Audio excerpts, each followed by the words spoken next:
오늘부터 우리는 이제 요한계시록에서 가장 은혜롭고 재미가 있으며 그러면서도 가장 중요한 부분을 나누려고 합니다. 그게 바로 요한계시록 2장과 3장 이야기예요. 이 부분은요, 주님께서 소아시아에 있는 7개 교회에게 당신의 메시지를 보내기 위해서 사도 요한 보고 이 편지를 쓰라고 하신 바로 그 부분입니다. 먼저 볼 것이 뭐냐, 이 7교회에 보낸 편지를 보내면서 그러면서 처음에 어떻게 되어 있느냐, 교회의 사자에게 편지하라 이렇게 되어 있어요. 그래서 오늘 제가 설교 제목을 그거로 잡았어요. 교회의 사자에게 편지하라 이렇게 되어 있습니다. 우리 1절 말씀을 같이 읽겠습니다. 1절 함께 읽습니다. 에베소 교회의 사자에게 편지하라. 오른손에 있는 7뼈를 붙잡고 7 금초대 사이를 거니실 이가 이르시되. 교회의 사자 토 앙겔로 테스 에클레시아스라는, 토 앙겔로 테스 에클레시아스, 교회의 사자. 이걸 어떻게 해석하면 좋을까요? 교회의 사자가 도대체 뭐냐? 특히 여기 나온 이 사자, 이 앙겔로스라고 하는 이걸 어떻게 해석하면 좋을까 하는 것이죠. 여러분, 요한계시록에는요, 이 앙겔로스라는 것, 사자라는 게 무려 몇 번 나오냐면 77번 나옵니다. 숫자도 참 신기하게 77번이에요. 77번 나와요. 그런데 그 77번 가운데서 다른 것들은 전혀 혼동될 수 없는 그냥 다 뭐예요? 천사입니다. 앙겔로스가 엔젤, 천사잖아요. 그러니까 다 천사예요. 그러니까 뭐 이건 천사를 말하는구나 하면 되는 거예요. 그런데 8번만 예외예요. 그 중에 8번만 예외예요. 그 8번이 바로 뭐냐? 우선 첫 번째가 1장에 나온 주님이 요한에게 나타났을 때 그때 뭐예요? 7뼈는 7교회의 사자요 할 때 그 한 번. 그리고 그 다음 2장 3장 7교회에게 한 번씩 계속 갔던 그 7번. 이 8번은 이건 전혀 천사라고 이해하면 안 되는 거예요. 아주 헷갈립니다. 자, 교회의 사자 어떻게 보면 좋으냐 하는 것이죠. 골치 아프게 하지 않겠습니다. 전 여러분을 괴롭히는 게 취미가 아니기 때문에 그냥 결론부터 말씀드릴게요. 전 도와드려야 되니까. 그리고 그게 성령께서 원하시는 거니까. 한마디로 말하면 그건 바로 교회 자체를 말하는 것이다. 교회 사자, 뭘 말하는가? 교회 자체를 말하는 것이다. 교회를 지키는 어떤 천사를 말하는 것도 아니고, 교회에서 설교하는 어떤 메신저를 말하는 것도 아니고, 어떤 리더십을 말하는 것도 아니고, 그 교회 자체를 말하는 것이 바로 그게 교회의 사자예요. 이렇게 확실하게 단정할 수 있는 이유가 뭐냐라고 할 때, 이 7교회에 편지하는 걸 쭉 보면요, 앞에는 분명 교회의 사자예요. 에베소 교회의 사자에게 편지하라 이렇게 나와 있는데, 그런데 그 뒷부분에 가면 마지막에 한 번 더 확인할 때 성령이 교회들에게 하실 말씀을 들으라라고 반복할 때는 아예 그냥 교회라고 하기 때문에 그렇습니다. 우리 7절 말씀 한번 같이 읽어볼까요? 7절 같이 읽습니다. 귀 있는 자는 성령이 교회들에게 하시는 말씀을 들을지어다. 이기는 그에게는 내가 하나님의 낙원에 있는 생명나무의 열매를 주어 먹게 하리라. 앞에는 교회 사자들에게 편지하라 해놓고 마지막은 성령이 교회들에게 하신 말씀들을 하고 보면 결국은 그 교회 사자가 뭘 말해요? 교회 자체를 말하는 거예요. 자, 그렇다면 그냥 교회라고 그냥 하지 왜 사자라고 했을까? 처음부터 골치 아프게 왜 그냥 처음부터 그냥 교회에게 이렇게 말하지 왜 교회 사자라고 했을까? 여러분, 이 교회 사자는요, 교회를 말하지만 그냥 교회가 아니라 어떤 강조하는 포인트가 좀 있는데 그게 바로 뭐냐? 교회의 본질이에요. 교회의 핵심입니다. 교회의 스피릿이에요. 그리고 그 당시 사회가 플라톤 철학이 유행하던 그 시대잖아요. 그래서 이 플라톤 철학에 의하면요, 이데아라는 게 있어요. 이데아. 그게 이데아가 뭐냐면요, 예를 들면 플라톤에 의하면요, 이 마이크라는 이 물질의 이데아는 하늘에 있어요. 여기 컵이라는 거의 이데아는 하늘에 있어요. 그러니까 이 땅에 존재하는 모든 것들의 그 본질, 그 이데아, 아이디어한 거죠. 그 이데아는 하늘에 있어요. 그게 이데아예요. 바로 그런 관점을 본다면 이 교회 사자는 바로 뭘 말하냐? 교회의 이데아를 말하는 것이다. 플라톤식으로 말하면 교회의 이데알을 말하는 것이다. 이 땅에 있는 교회지만 그 교회의 원형, 저는 그렇게 분명히 믿습니다. 호산나 교회의 본질이 있어요. 우리 주님이 이 교회를 세우실 때 지금도 붙들고 계시는 본질이 있어요. 바로 그걸 말하는 것이다. 자, 그렇기 때문에 여기서 이 요한계시를 쓰면서 교회의 사자에게 편지하라라고 할 때 이것은요, 두 가지의 아주 중요한 의미를 담고 이야기를 이렇게 하고 있는 거예요. 하나가 뭐냐? 교회는 이 세상에 있지만 그 본질과 핵심이 이 세상에 속한 것이 아니라 하늘에 있다는 것. 이걸 강조하려고요. 교회는 세상에 있지만 그러나 그 본질과 핵심이 세상에 속한 것이 아니라 하늘에 있다는 것. 예, 여러분, 교회는 문화의 산물이 아닙니다. 교회는 어떤 역사의 산물이 아니에요. 교회는 누군가가 만들어낸 거 아니에요. 제도가 만들어낸 거 아니에요. 어떤 정부가 만들어낸 거 아니에요. 하나님이 만드신 겁니다. 교회의 본질은, 교회의 핵심은 하늘에 있어요. 이게 굉장히 중요한 신앙적 포인트입니다. 그래서 바울 사도는요, 빌립보서 3장 20절에서 아주 결정적으로 이야기하듯이 말하지 않습니까? 우리의 시민권은 하늘에 있는지라. 거기로부터 구원하는 자 곧 주 예수 그리스도를 기다리노니. 이게 바로 초대교회 성도들의 모습이고 이것이 바로 종말론적 신앙의 모습이에요. 우리의 시민권은 하늘에 있는지라. 거기로부터 구원하는 자 곧 주 예수 그리스도를 기다리노니. 그래서 그냥 교회에게라고 하지 않고 토 앙겔로 테스 에클레시아스, 교회의 사자에게라고 이야기를 한 거예요. 즉 교회가 이 땅에 있지만 이 땅에 속한 것이 아니라 하늘에 속했다는 사실을, 성도가 이 땅에 있지만 이 땅에 속한 것이 아니라 하늘에 속했다는 사실을 강조하기 위해서, 이야기하려고 그렇게 쓰고 있다는 것이죠. 두 번째 메시지, 또 하나 의미가 있어요. 뭐냐? 이 모든 메시지가 교회를 진정으로 교회되게 하는 그런 것이다 라고 하는 의미예요. 이 모든 메시지가 교회를 진정으로 교회되게 하는 그런 것이다. 교회의 핵심, 교회의 본질을 말하는 거기 때문에 이 메시지는 교회를 진짜 교회가 되게 하는, 교회를 진정한 교회가 되게 하는 바로 그런 것이다 라고 하는 의미를 담아서 이렇게 교회의 사자라고 쓰고 있는 거예요. 여러분, 그래요. 이 일곱 교회에게 다양하게 얘기했습니다. 그런데 그 모든 말씀하시는 그 핵심 바로 뭐냐? 교회를 교회되게. 예, 지금 말씀하신 주님의 톤이 뭡니까? 그 다 말씀하신 게 뭐예요? 에베소 교회에게 무슨 빌라델비 교회에게 쭉 말씀하시는 그게 뭐예요? 다 내용 뭡니까? 교회를 교회되게, 진짜 교회가 되게, 교회의 본질을, 교회의 핵심을, 교회의 그 영을 제대로 아름답게 세우는 그런 것이다 하는 의미로 이야기하고 있는 거죠. 이게 중요한, 그래서 교회의 사자에게라고 말하는 거죠. 자, 이제 일곱 교회에 주신 이 메시지를 이제부터 이제 쭉 볼 것입니다. 여러분, 그냥 보시면 안 되고요. 보시면서 우리는 아름다운 교회를 그려야 합니다. 정말 아름다운 교회를 우리가 함께 그려야 돼요. 그러면서 우리 자신을 돌아봐야 됩니다. 특별히 우리는 그래야 합니다. 왜? 우리 교회의 목회적 모토가 뭡니까? 아름다운 교회, 행복한 성도니까. 그러니까 이 요한계시록 이 일곱 교회에게 주신 이 메시지는요, 우리한테는 더 특별하다. 같은 얘기거든요. 같은 테마를 다루고 있으니까.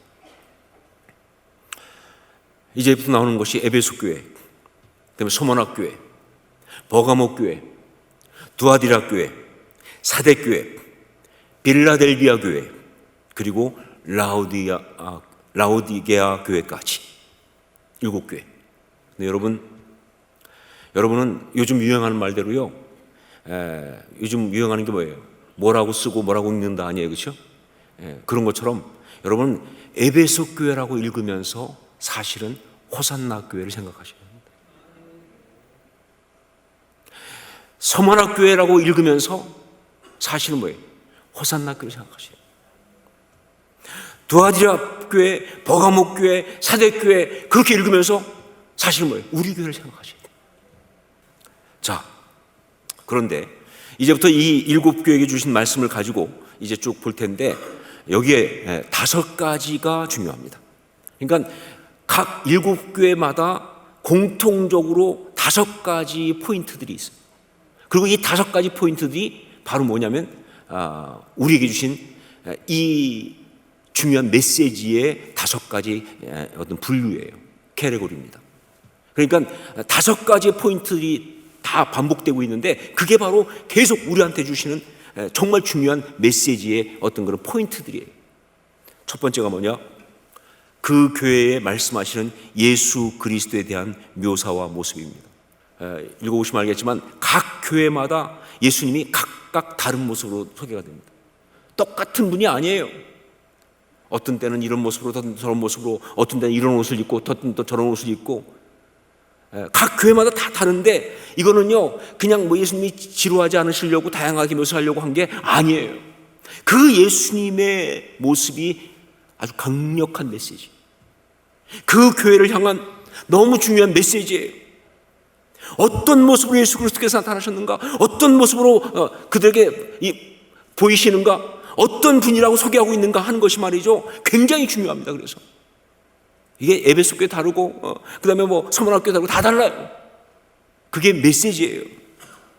여러분, 이 예수님의 모습은요 교회를 교회되게 하시려고 하는 주님의 모습이기도 하지만 동시에 그것은요 그 교회가 처하고 있는 그 상황 속에서 진정한 그리스도인의 모습은 어떤 것인가를 보여주는 말씀이에요.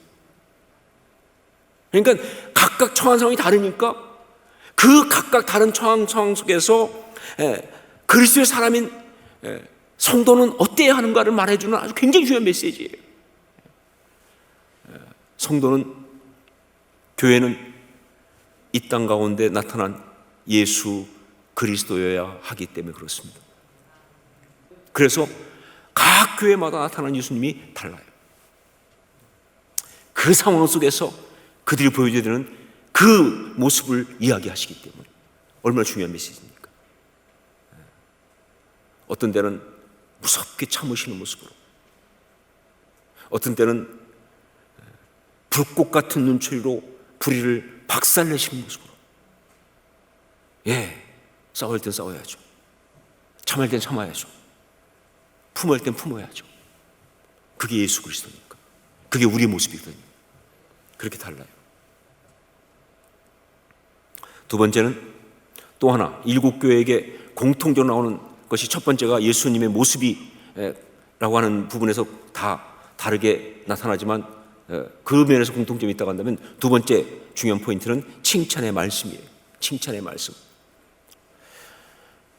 7교회 중에서 칭찬 못 받은 교회가 딱 하나 있죠. 어느 교회? 라오디게아 교회예요. 라오디게아 교회. 라오디게아 교회를 빼놓고는 모든 교회에 다 칭찬이 있습니다.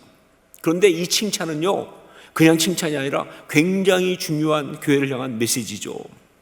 그리고 동시에 우리에게 주는 메시지입니다. 여러분, 칭찬 좀 받았다고 좋아하고 있으면 안 돼요. 이 칭찬은 뭘 말하느냐? 두 가지 포인트에 하나가 뭐냐? 바로 그 교회가 가지고 있는 가장 아름다운 모습, 그것을 주님이 보석처럼 세팅을 해가지고 그래가지고 드러내시는 거예요. 내가 잘 참았다. 이 교회가 갖고 있는 가장 아름다운 모습을 보석처럼 세팅하셔가지고 드러내시는 거예요. 그게 칭찬이에요. 그러니까 너는 이거를 계속 드러내야 한다는 겁니다. 이 모습으로 가야 한다는 것이죠. 이게 진짜 교회 모습이라는 거예요. 이게 하나의 의미고요. 그러면 동시에 또 하나, 이것은 우리를 향한 우리 주님의 감동이시다. 왜 칭찬하시느냐? 우리 주님이 우리를 향해서 우리를 격려하시려고 칭찬하시는 거예요. 그러면서 이렇게 말씀하시는 거예요. 내가 내 사람이고 내 교회인 것이 자랑스럽다. 그리고 고맙다 라고. 그래서 우리로 하여금 뭐예요? 힘을 얻을 수 있도록, 우리로 하여금 이기고 견뎌낼 수 있도록 그렇게 주님 말씀하시는 거예요. 저는 이러한 영적 역사에 대해서 굉장히 정말 동감하고 또 많이 그런 체험이 있습니다. 제가 예언 사역 같은 거 할 때, 예언 기도 할 때 뭐 자주 하지는 않지만, 근데 보면요, 굉장히 많은 경우 성령이 저를 붙잡으시고 예수님의 어떤 그 마음을 제게 주시면요, 어떤 사람을 위해서 예언 기도 할 때 아주 많이 나오는, 정말 많이 나오는 그 예언이 뭐냐면 고맙다예요. 정말 고맙다. 네가 이 어려운 중에서도 내 이름을 가지고 내 사람으로서 그렇게 잘 살아줘서 고맙다. 이건 제 얘기가 아니에요. 성령님의 감동이에요. 우리 주님이 주신 마음이에요.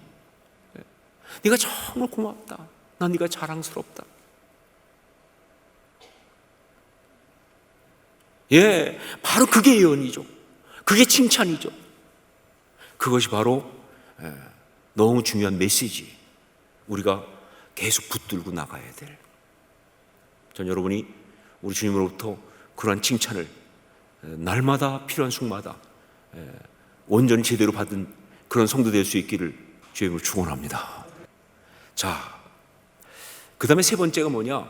바로 책망의 말씀이에요. 책망의 말씀. 안타깝게도 두 교회, 즉 빌라델비아 교회와 서머나 교회를 빼놓고는 다 책망이 있어요. 그러니까 7교회 중에서 빌라델비아 교회하고 서머나 교회만 책망이 없어요. 다 책망이 있어요. 그런데 이 책망이 또한 굉장히 중요한 메시지입니다. 정말 우리가 꼭 주목해야 될 그 메시지예요. 사람들은요, 책망을 싫어해. 그래가지고 그 7교회 중에서 사람들이 제일 좋아하는 교회 보면 어떤 교회예요? 빌라델비아 교회 아니면 서머나 교회예요. 그래서 소아시아 7교회 가지고 교회 이름 정한 거 보면 거의 대부분 다 뭐예요? 빌라델비아 교회 아니면 서머나 교회예요. 라오디게아 교회 본 적이 없어요, 제가 지금까지. 책망 싫어하니까. 책망 안 받기 원하는 거예요. 그래서 우리 책망 안 받는다. 네, 여러분 그렇게 가시면 안 돼요. 책망받은 교회들도 정말 귀한 교회입니다. 책망받았다고 버림받은 거 아니에요. 기대하니까 책망하시죠. 원하시는 게 있으니까 책망하시죠. 사랑하니까 책망하시죠. 그러니까 오히려 그 책망 속에 진짜 메시지가 들어가 있죠. 내가 너를 향해 원하는 건 그것인데 네가 그러지 못한 것 때문에 내 마음이 아프다, 그 얘기 아니에요, 그렇죠? 여러분, 우리가 정말 하나님의 사람이라고 한다면 주님께 책망도 받을 수 있어야 합니다. 그게 진짜 믿음이에요. 이게 정말 중요한 메시지예요. 그래서 여러분 이 5개 이 캐러고리 중에서 책망 파트가 너무 중요합니다. 사실 교회를 교회되게 하는 너무 중요한 메시지다 하는 것이죠. 네 번째, 권면이에요. 권면. 모든 교회한테 이렇게 해라 라고 권면하시는데 다 달라요. 다 다른 권면의 말씀을 주었어요. 그런데 이 권면은 그냥 말 그대로 직접적인 메시지죠. 우리에게 주신 메시지예요. 넌 이렇게 해야 한다, 이렇게 해다오 라고 하는 권면이니까 말이죠. 예, 주님은요 간곡하게 우리에게 말씀하십니다. 지금도 말씀하십니다. 우리는 그 음성을 들을 수 있어야 돼요. 예, 지금도 우리 호산나 교회 향해서 간곡하게 말씀하시는 그 음성을 들을 수 있어야 돼요. 나를 향해 말씀하시는 그 권면을 들을 수 있어야 돼요. 자, 그런데 여기에 나오는 이 권면들을 보면요, 사실은 다양하지만 이 주님의 권면은요 언제나 두 가지입니다. 하나가 뭐냐? 회개하라는 거예요. 그리고 또 하나가 뭐냐? 굳게 잡으라는 것. 이 두 가지로 권면이 요약돼요. 회개하라는 것, 굳게 잡으라는 것.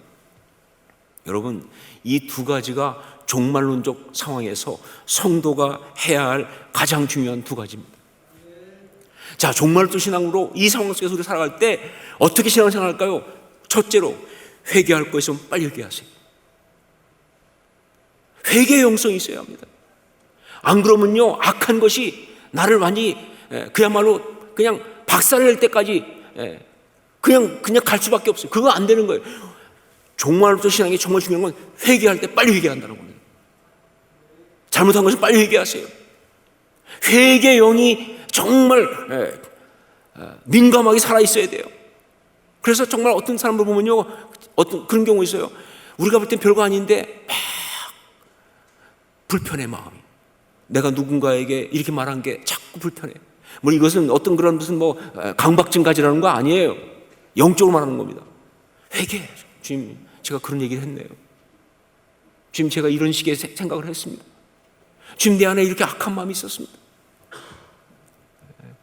예, 회개를 빨리 하는 거 정말 중요한 종말로 신앙의 한 포인트고요. 또 하나는 뭐냐?